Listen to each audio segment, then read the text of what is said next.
Seattle's winter rain drummed steadily against the windows, turning the city into a blur of gray and twinkling Christmas lights.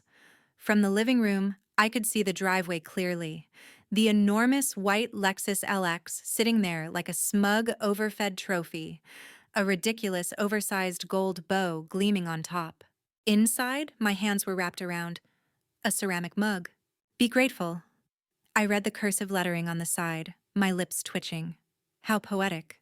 Danielle squealed again outside as Dad handed her the keys, his arm thrown proudly around her shoulders.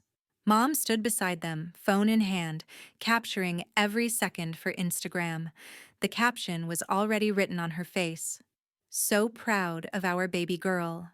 She deserves the world. I stared down at the mug in my lap. No car keys hidden inside, no check. Not even a gift card. Life is fair, Sophia. You just need to be thankful for what you have, Mom said as she came back in, dropping a quick kiss on my hair like she'd just checked off a box. I met her eyes and smiled sweetly. Oh, I'm thankful, I said. This mug is very on brand. She laughed, not catching the edge in my voice, and turned back to the window, to the Lexus, to Danielle. Outside, Danielle revved the engine dramatically while their friends screamed and clapped.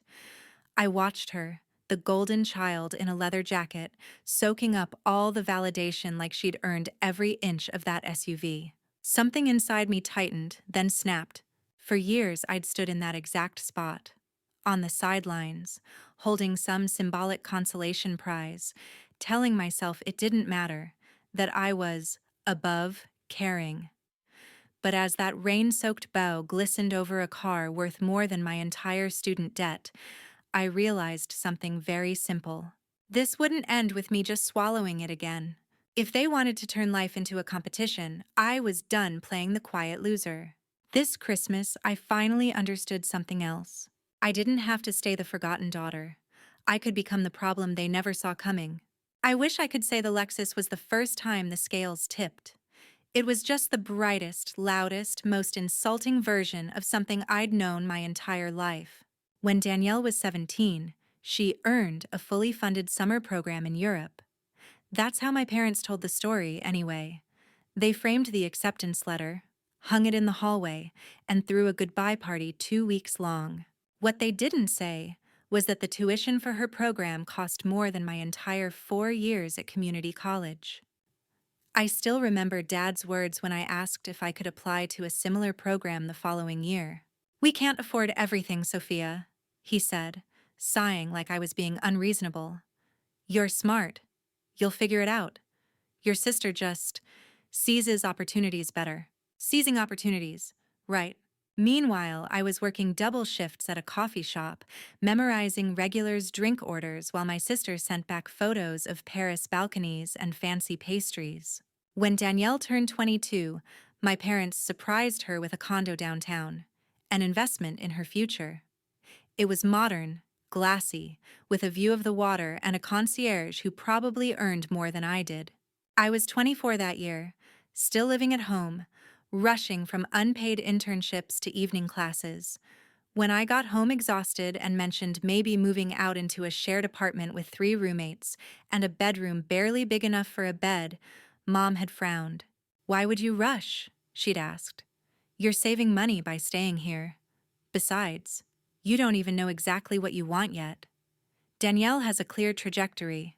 A clear trajectory, apparently being breathe, smile, look pretty, exist. Every time I accomplished something, it got folded and tucked away like a receipt. When I finally graduated, I remember standing on the stage, scanning the crowd. Dad was there, but only for a moment. He'd left early for a business meeting. Something about clients that keep us afloat.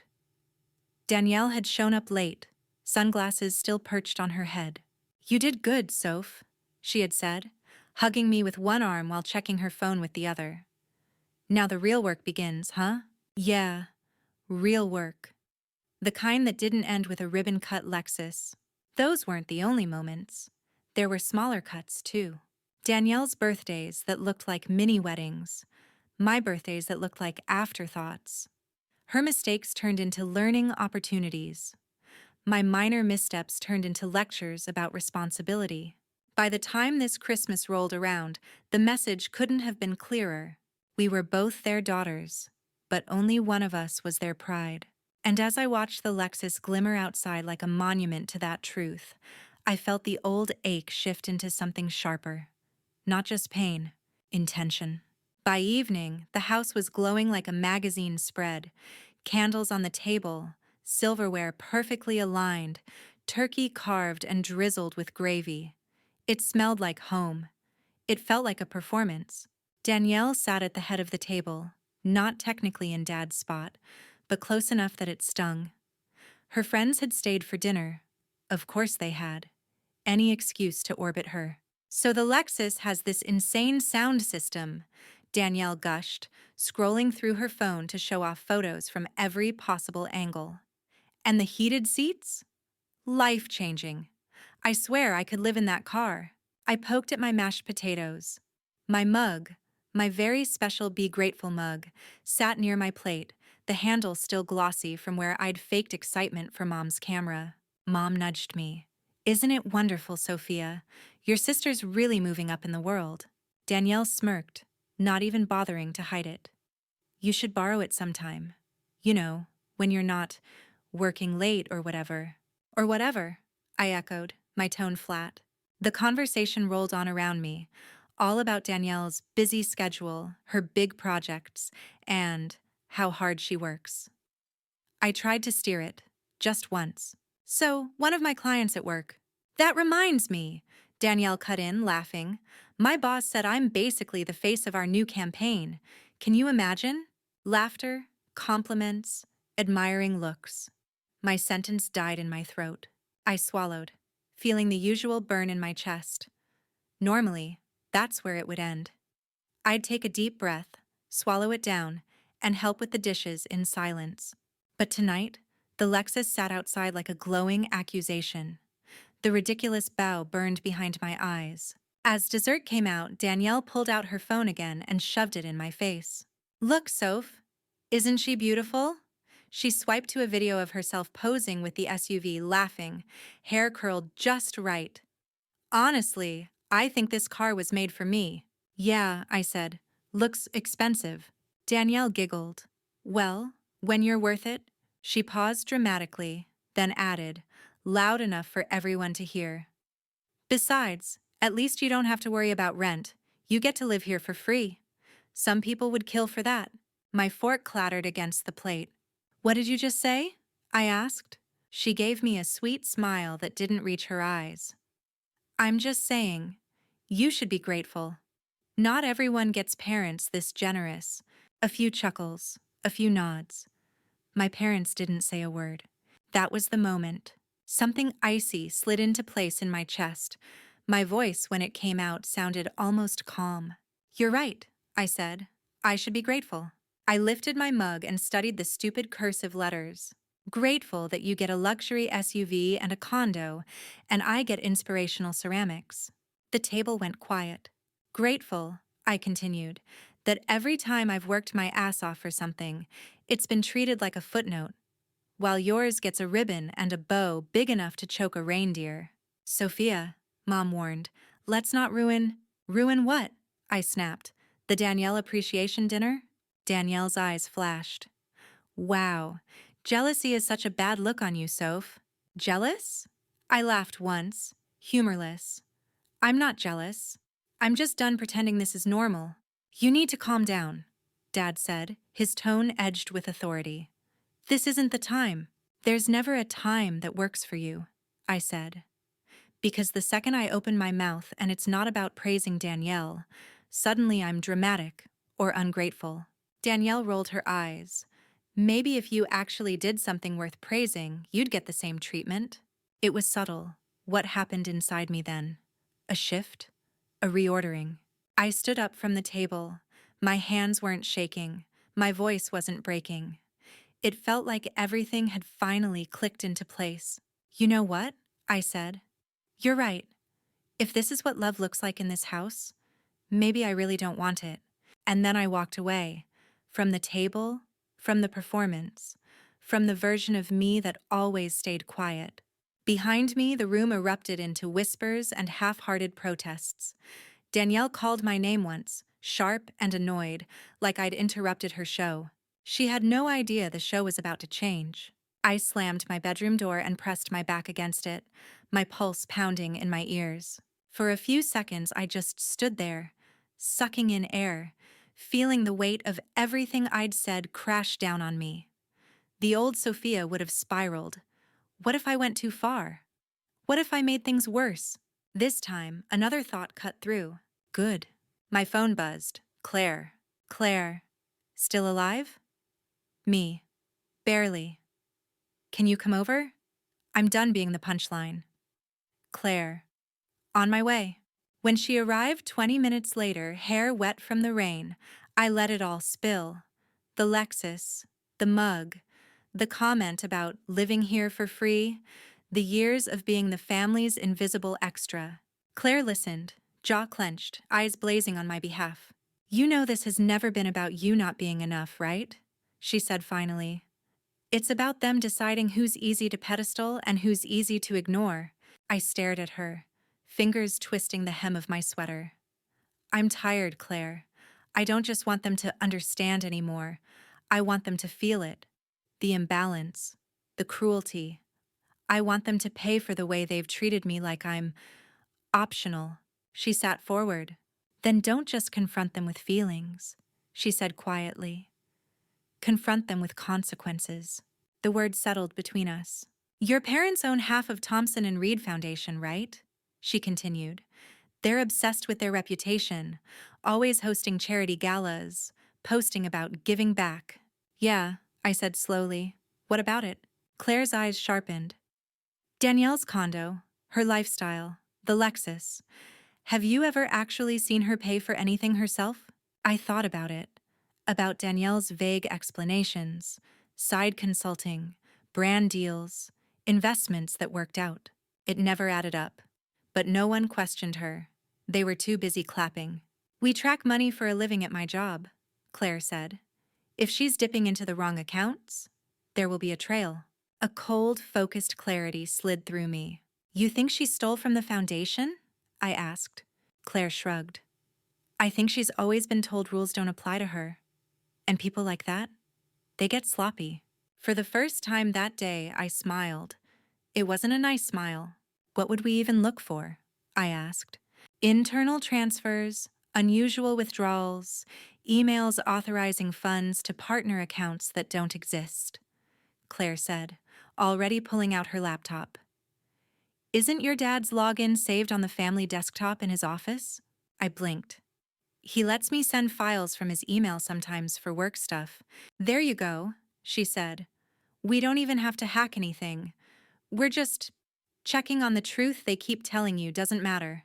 We slipped into my dad's home office like we'd done 100 times as kids sneaking snacks during movie nights.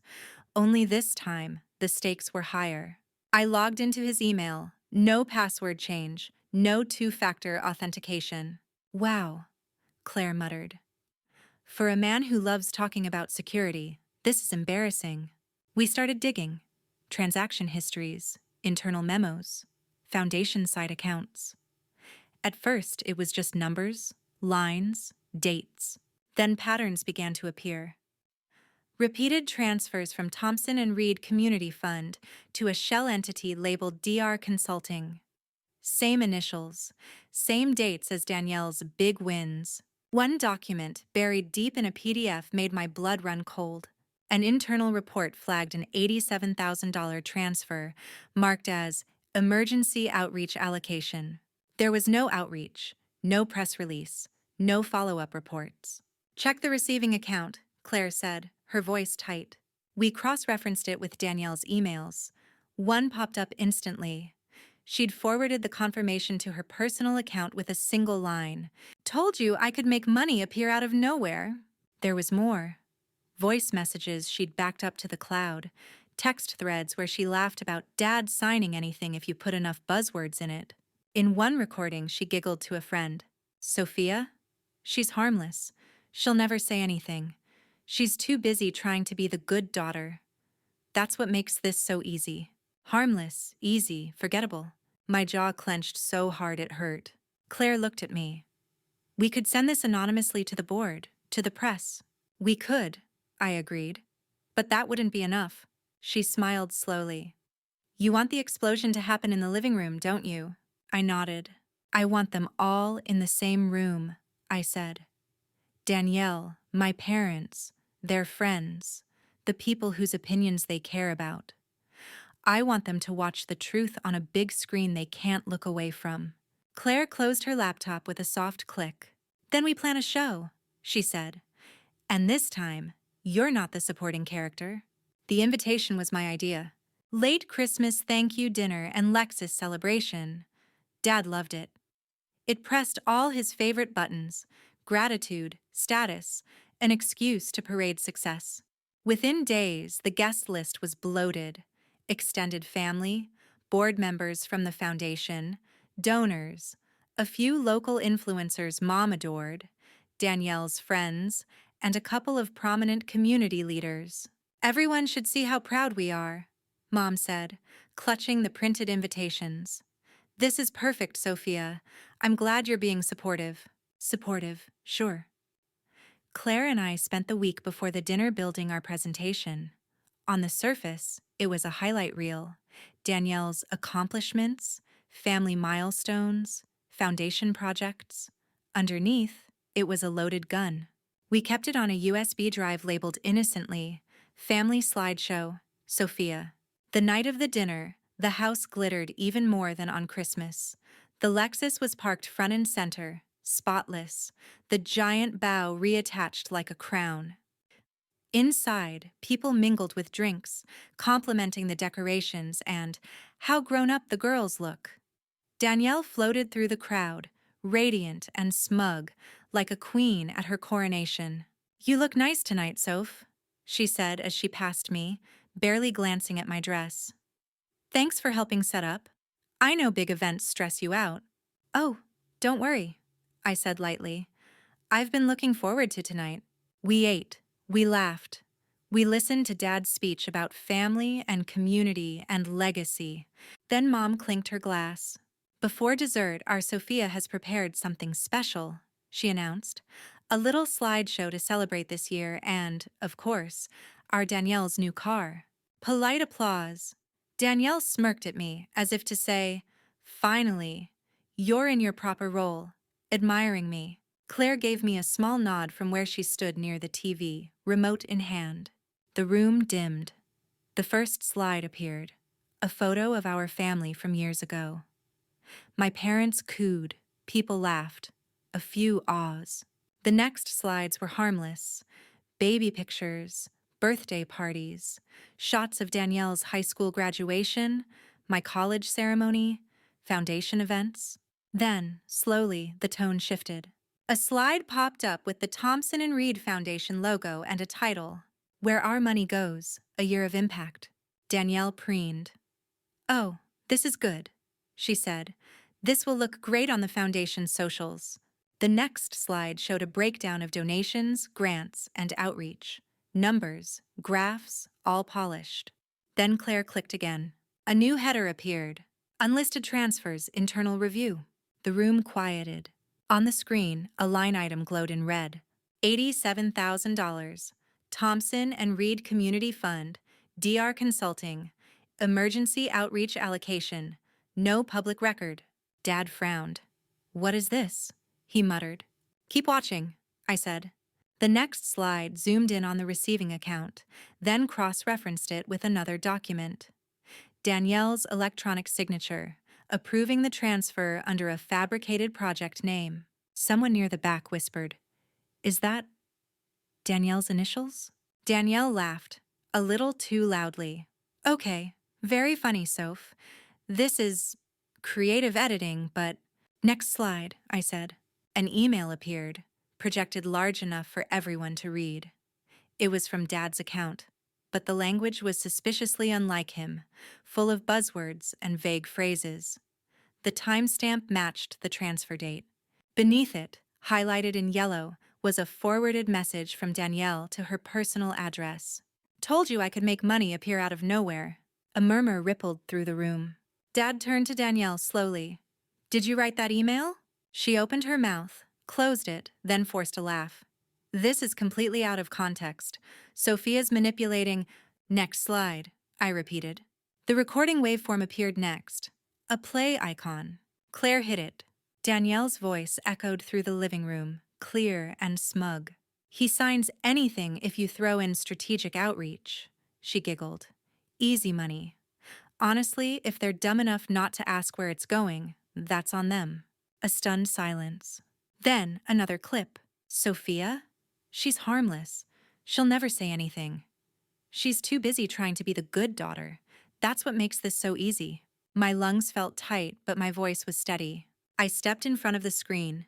"This," I said, "is $87,000 of donor money. Money that was supposed to go to community programs. Instead, it went into Danielle's investments. And somehow, right after that, there was a down payment on her condo and a new portfolio she keeps bragging about." I pointed at the red number on the screen. "This is what your favorite daughter does with the trust you hand her.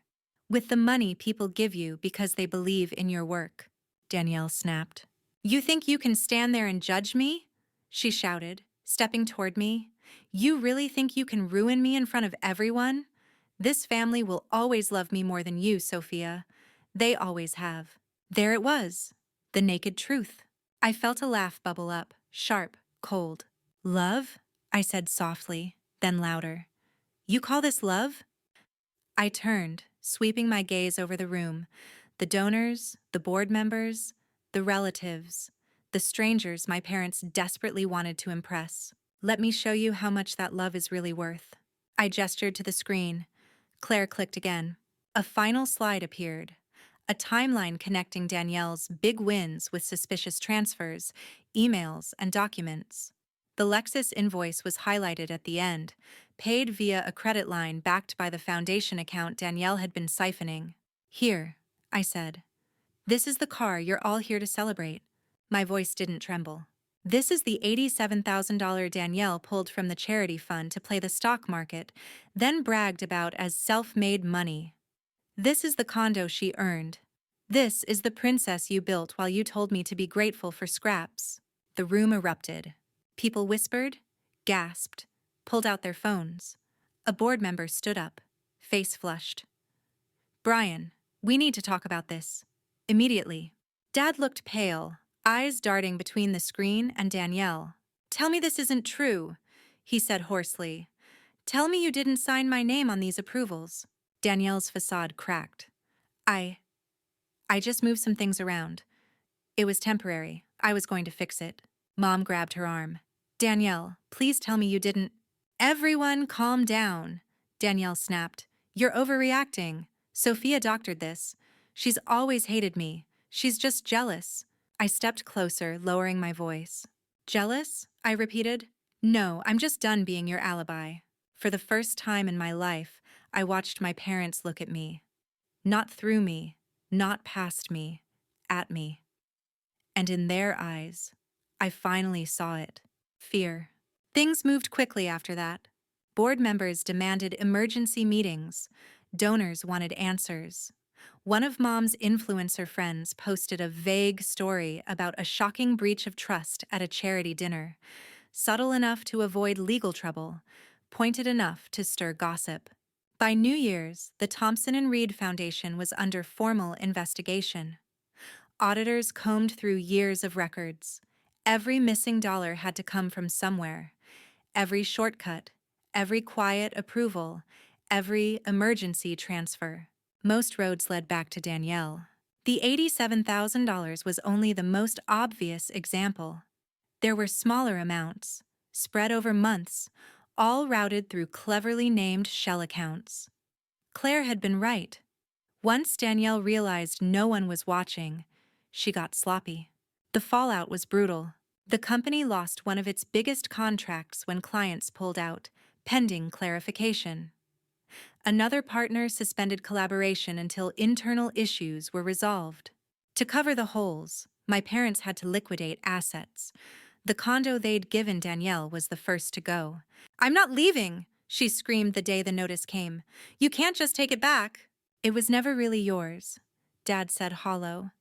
"It was built on money that wasn't ours to use." The bank didn't care about her tantrum.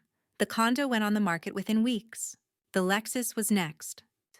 Turned out, the fancy SUV had been gifted on a corporate expense line that now raised more questions than my father could afford. Selling it was part of their attempt to show good faith to investigators. The day the dealer came to pick it up, Danielle stood in the rain, mascara streaking down her face, begging Dad to fix this. "You can't let them take my car," she sobbed. "I need it. It's part of my brand." Dad just looked at her, his eyes lined with exhaustion I'd never seen before.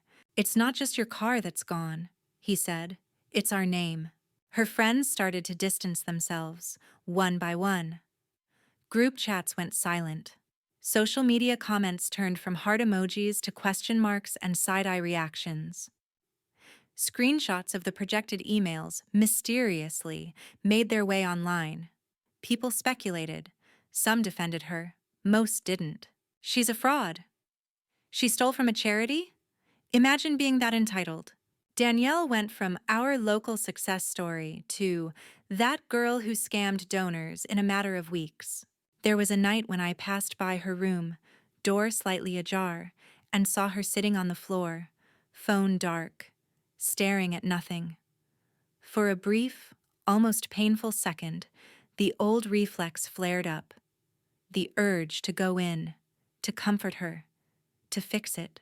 Then I remembered her voice in that recording. "Sophia? She's harmless. She'll never say anything. That's what makes this so easy." I walked away. Meanwhile, my parents scrambled to contain the damage. They hired lawyers, issued statements, publicly committed to full transparency and structural reform. Every phrase was carefully crafted, every action weighed. Privately, they were crumbling. "We might have to sell our shares," Mom admitted one night, voice shaking. "We built this for 30 years. "You didn't lose it overnight," I said quietly. "You lost it every time you ignored a red flag because it came with a pretty smile." She flinched. Eventually, a deal was struck. They'd step back from day-to-day operations, surrender part of their ownership, and personally repay a portion of the missing funds. It wasn't jail, but it was humiliation and loss and years of rebuilding. And in the middle of it all, there was me, the daughter they'd told to be grateful while they built an empire on selective blindness. One afternoon, Dad called me into his study, the same room where Claire and I had found the first cracks in their perfect facade. He looked smaller behind the desk now. "We're rewriting the will," he said, sliding a folder toward me. "And the trust." I opened it. My name was there, clearly, firmly, attached to accounts and assets I'd never been allowed to touch before. "You're giving this to me?" I asked. He nodded. "You were the only one who told us the truth, even if we didn't want to hear it." Mom stood in the doorway, eyes red. "We were wrong," she said, her voice barely above a whisper. "About a lot of things. About you." For a moment, the scene almost looked like redemption. But I knew better. This wasn't just remorse. It was desperation. They were trying to anchor themselves to the one child who hadn't publicly destroyed their reputation. "A piece of paper doesn't fix years of choosing her over me," I said, closing the folder. "Or the fact that you only see my value now because I saved you from a scandal." Mom started to cry. "Sophia, please, you taught me something important," I said, standing. "Love in this family has always been conditional. On status, on appearances, on who makes you look better." I met their eyes, one after the other. For once, I'm going to choose myself on purpose. The sky over Seattle was the same soft gray it had been on Christmas, the same misty drizzle turning the driveway slick and reflective. A different car waited this time. Not the Lexus that had been sold weeks ago in a flurry of damage control. This was a smaller SUV, practical but comfortable, paid for from an account now partially in my name. "Are you sure you want to leave today?" Mom asked, standing in the doorway. "You don't have to rush. We can rebuild. Together." Behind her, the house looked strangely empty. No more extravagant decorations, no more parade of guests, just quiet walls and the ghosts of performances past. Danielle stood further back, arms crossed, eyes swollen. She hadn't spoken to me much since that night. When she did, it was always a mix of accusation and disbelief. "You really think you've won, don't you?" She'd spat the last time we fought. "You think they love you more now?" I'd just stared at her. "This was never about getting them to love me more," I'd said. "It was about making you all see what you turned me into by pretending I didn't exist." Now, in the doorway, my parents looked at me like I was their last chance at normalcy. "We've changed the documents," Dad said. "The inheritance, the trust, it all reflects what you did for this family. You don't have to go. We can start over." I stepped down onto the wet concrete, my bag over my shoulder. "You already chose who you wanted to keep," I said quietly. "You spent years proving it." Mom reached for my arm. "Sophia, please, we're trying." "I know," I said, "and I hope, for your sake, that you mean it." I looked back at the house, that curated stage where I'd learned to be small, to fold myself into the corners so Danielle's light wouldn't feel threatened. "Not anymore." "You want a dramatic line?" I asked, a bitter smile tugging at my lips. "Here it is. You chose the daughter you wanted. Now you get to live with that choice." The words hung in the air between us, heavier than the rain. I opened the car door and slid into the driver's seat. The engine hummed to life, quiet and steady. I adjusted the mirror and caught one last glimpse of them. My mother with her hand over her mouth. My father stiff and stunned. Danielle lurking in the background like a shadow of a girl who'd never been told no until now. For a second, I considered what would happen if I stayed.